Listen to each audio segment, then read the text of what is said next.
So my name is Eleanor and I have OCD, obsessive compulsive disorder. And it has taken me over 15 years to say that out loud without shame. I was in my late 20s. I just quit my job and wasn't in any kind of relationship.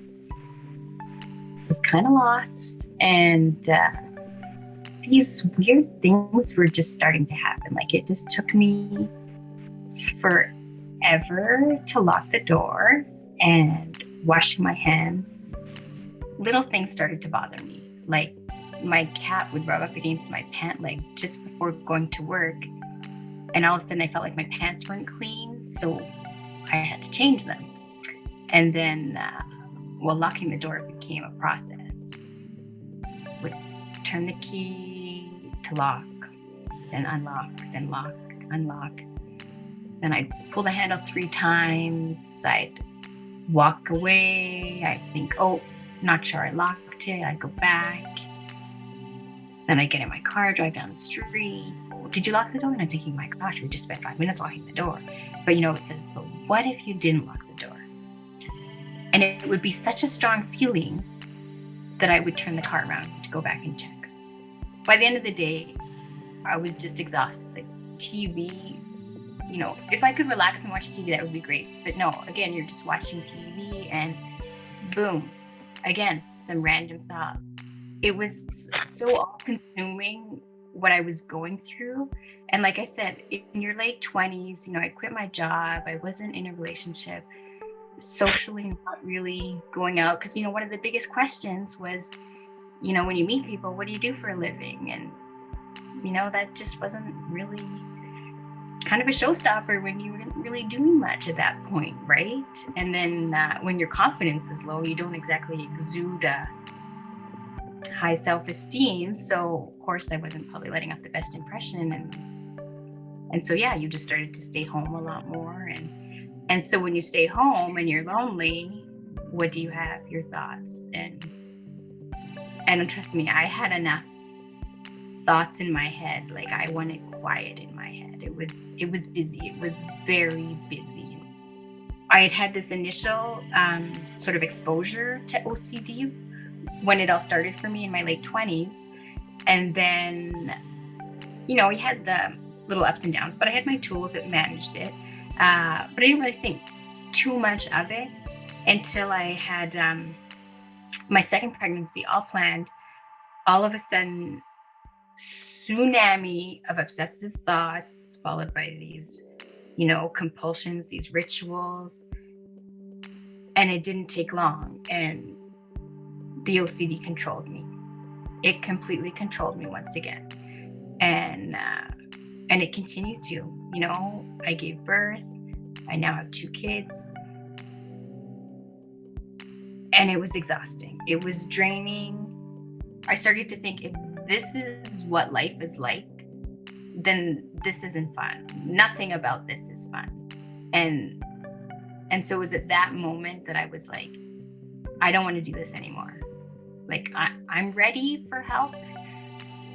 But it's one thing to say you're ready for help, but getting the help and reaching out is totally different. The online intake form, I visited that website many times.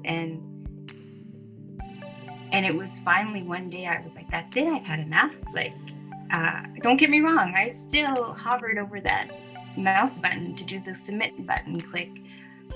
But you know what? As soon as I did, it was a big relief because in a weird way, I had done something to help myself. Okay, nothing had happened yet. I just pushed the click button. Where that went, I don't know, But it was kind of like, I can't go back now. Because as far as I understood, someone was going to be calling me, right? That was sort of the next step in the process. And so I guess I said, okay, well, at that point, if they call and I say, I'm sorry, it's still in my control, but at least I felt like I was moving forward. That was a huge thing. Like something was going to change.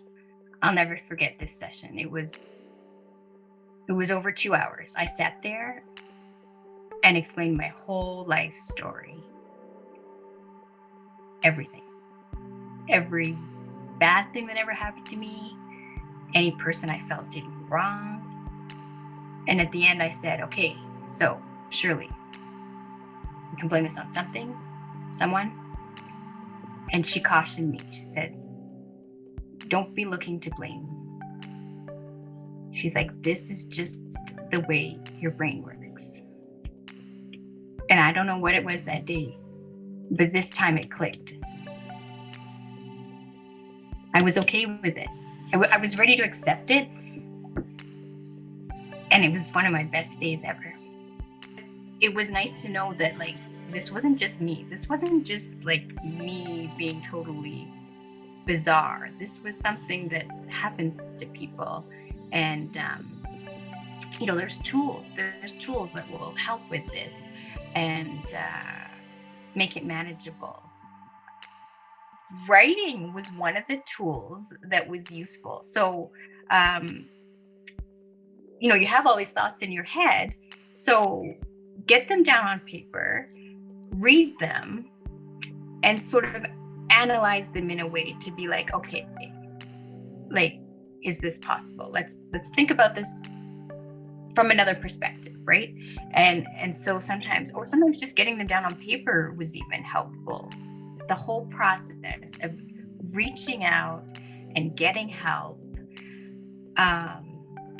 it's just so empowering. And I always remember something my mom said to me when I kind of finally told her what was going on.